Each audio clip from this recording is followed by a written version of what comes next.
ইসলামে লটারি টানা হারাম, তাহলে আমরা 90% লোক কোরিয়াতে লটারির মাধ্যমে আসছি, আমাদের কোরিয়াতে ইনকাম করা হারাম হয়ে গেল তাহলে?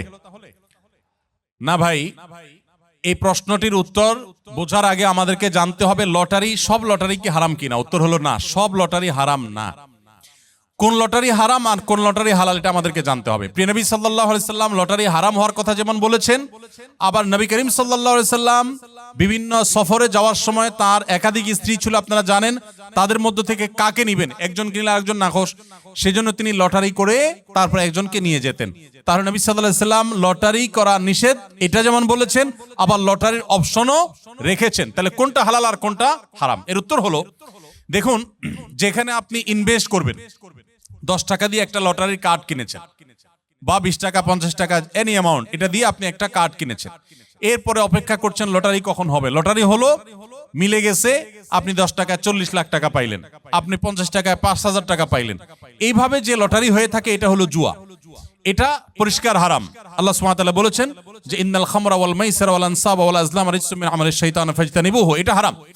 কিন্তু যদি এমন হয় যে কোনো পেমেন্টের ব্যাপার নাই, ধরুন আপনি কোন একটা জায়গায় কাজ করা নিয়ে ডিসিশনহীনতায় ভুগছেন, যে 5 জন আছে, 5 জনের যে কোনো 3 জনকে নেবেন, 5 জন একই যোগ্যতা সম্পন্ন, তখন লটারি করে যে কোনো 3 জনকে নিলেন, তো এইটা হারাম না, এই লটারি হারাম না। আমরা অনেক সময় দেখা যায় প্রশ্ন করবার জন্য এক একজনকে এক একটা প্রশ্ন করব, কিন্তু কাকে কোনটা করব, কে বলবে আমারটা সহজ আমারটা কঠিন হয়ে গেছে, সেজন্য লটারি করে আমরা প্রশ্ন তুলি, যার যেটা ভাগে আসে তাকে সেটা আমরা করি। এই লটারি হারাম না।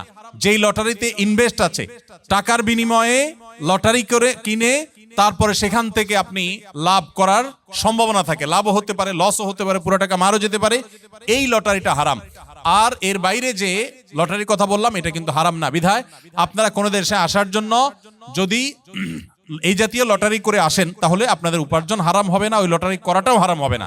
ইভেন যদি কেউ হারাম কোনো কিছু করে আসেনও, তাহলে ওই কাজটা হারাম হবে, এর কারণে আপনার হালাল উপার্জনও হারাম হয়ে যাবে, ব্যাপারটা সেরকম না।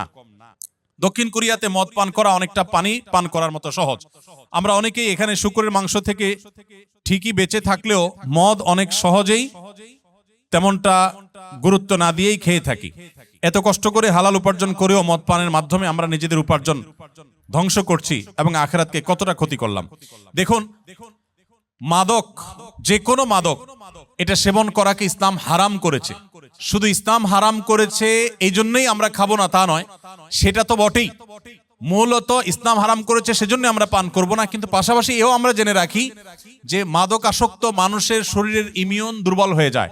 আপনারা দেখেছেন কোভিড-19-এ তুলনামূলকভাবে মুসলমান দেশগুলোতে দেখবেন যে মানুষ অনেক কম ক্ষতিগ্রস্ত হয়েছে। আমাদের দেশের কথা যদি বলেন, বাংলাদেশে মাস্ক 2 নম্বর না 3 নম্বর না 4 নম্বর আল্লাহ জানে, এ হলো সব 2 নম্বর জিনিসপত্র।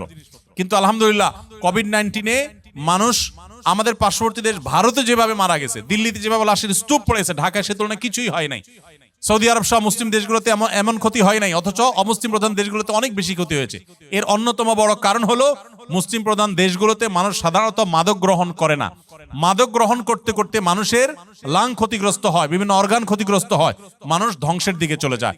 তো আমরা, আল্লাহ তাআলা মাফ করুক, যাদেরকে আল্লাহ তাআলা তৌফিক দিয়েছেন হালাল উপার্জন করার, বিদেশে আসার, তারা এখানকার মাদকের ছড়াছড়ি দেখে যদি এখান থেকে মাদক সেবন করেন, গ্রহণ করেন, তো মনে রাখবেন দুনিয়া উপার্জন করছেন ঠিকই, আপনার আখিরাত ধ্বংস করছেন। মাদক সেবন করা হারাম, কঠোর হারাম।